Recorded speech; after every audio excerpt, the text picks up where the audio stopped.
ಅದರಿಂದ ಮಾನ್ಯ ಅಧ್ಯಕ್ಷರೇ,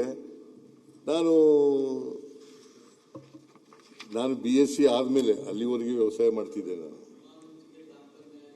BSc ಆದಮೇಲೆ ನೀರು ಕುಡಿಸೋ ಕೆಲಸ ಕೊಟ್ಟದ್ದು ನಮ್ಮಪ್ಪ.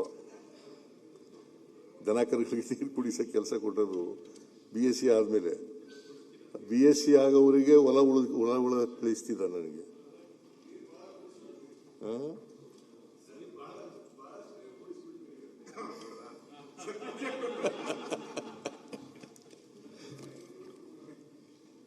ಮಾನ್ಯ ಅಧ್ಯಕ್ಷರೇ,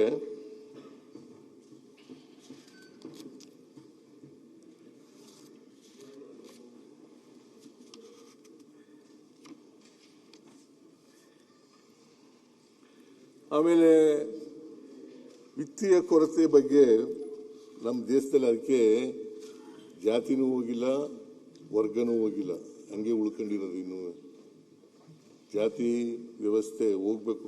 ಜಾತಿ ವ್ಯವಸ್ಥೆ ಹೋಗದೇನೆ ಸಮಾನತೆ ಬರೋದು ಭಾರಿ ಕಷ್ಟ.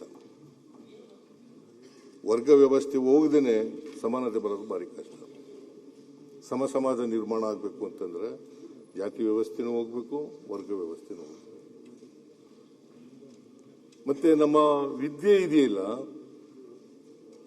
ವಿದ್ಯೆ ನಾವು ಕಲಿತಕ್ಕಂಥ ವಿದ್ಯೆ ವೈಚಾರಿಕತೆ ಮತ್ತೆ ವೈಜ್ಞಾನಿಕವಾಗಿಲ್ಲ. ಅಶ್ವತ್ಥನಾರಾಯಣ ಎಜುಕೇಶನ್ ಮಿನಿಸ್ಟರ್ ಆಗಿದ್ರು. ವೈಚಾರಿಕತೆ ವೈಜ್ಞಾನಿಕತೆ ಇಲ್ಲದೆ ಹೋದ್ರೆ ಇಂಥದೇ ಮೂಢನಂಬಿಕೆಗಳನ್ನೆಲ್ಲ ನಂಬ್ಕೊಳ್ಳೋದು ನಾವು. ಅದಕ್ಕೋಸ್ಕರ ನಾನು ಮೂಢನಂಬಿಕೆ ನಿಷೇಧ ಕಾಯ್ದೆ ತಗೊಬಂದು ಇದೇ ಸದನದಲ್ಲಿ ನಮ್ಮ ಸರ್ಕಾರ ಇರುವಾಗಲೇ ಮೂಢನಂಬಿಕೆ ನಿಷೇಧ ಕಾಯ್ದೆ ತಗೊಬಂದಿದ್ದು. ಅದು ಪರಿಣಾಮಕಾರಿಯಾಗಿ ಜಾರಿ ಆಗಲಿಲ್ಲ ಅಂತಕ್ಕಂಥ ಚಿತ್ರವನ್ನು ಇವತ್ತು ನಾವು ನೋಡ್ತಾ ಇದ್ದೀವಿ.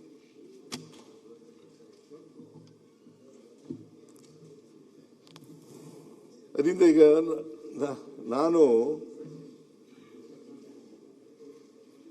ವೈಜ್ಞಾನಿಕವಾಗಿ ವೈಚಾರಿಕವಾಗಿ ಸಾಧ್ಯವಾದ ಮಟ್ಟಿಗೆ ಇದನ್ನು ಫಾಲೋ ಮಾಡ್ತಕ್ಕಂಥ ಕೆಲಸವನ್ನು ಮಾಡ್ತಾ ಇದ್ದೇನೆ.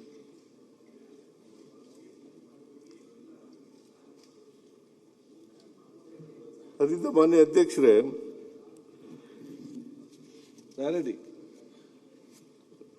ವಿತ್ತೀಯ ಕೊರತೆ ಇದೆಯಲ್ಲ, ಫಿಸ್ಕಲ್ ಡಿಫಿಸಿಟ್,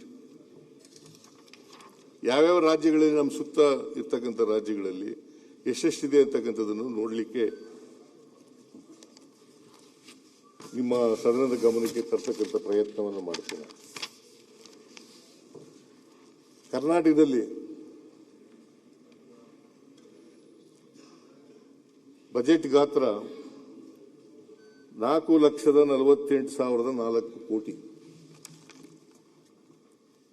ವಿತ್ತೀಯ ಕೊರತೆ ಎಷ್ಟಿದೆಯಪ್ಪ ಅಂತಂದ್ರೆ 97,449 ಕೋಟಿ. ಇದು ಶೇಕಡಾ ಪರ್ಸೆಂಟೇಜ್ ಎಷ್ಟಾಗುತ್ತೆ ಅಂತಂದ್ರೆ 2.95. ಈಗಾಗಲೇ ಪ್ರಸ್ತಾಪ ಮಾಡಿದ್ದೀನಿ ನಾನು. ಕೇರಳದಲ್ಲಿ ಬಜೆಟ್ ಗಾತ್ರ 2,39,907 ಕೋಟಿ.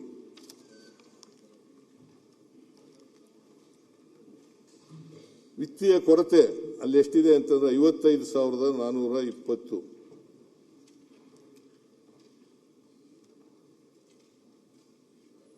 GSDPಗೆ ಎದುರಾಗಿ ಶೇಕಡಾವಾರು ಪ್ರಮಾಣ ವಿತ್ತೀಯ ಕೊರತೆ 3.4. ಅಲ್ಲಿ ಕಮ್ಯುನಿಸ್ಟ್ ಸರ್ಕಾರ ಇರೋದು. ಈಗ ತಮಿಳುನಾಡು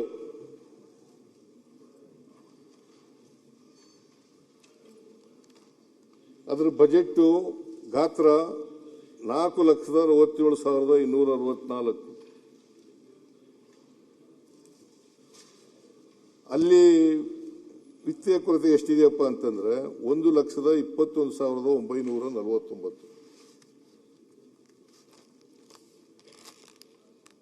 ಕೊರತೆ ಎಷ್ಟು ಪರ್ಸೆಂಟೇಜ್ ವೈಸ್ ಕೊರತೆ ಎಷ್ಟಪ್ಪ ಅಂತಂದ್ರೆ 3%. ನಮ್ದು 2.95, ಕೇರಳದ್ದು 3.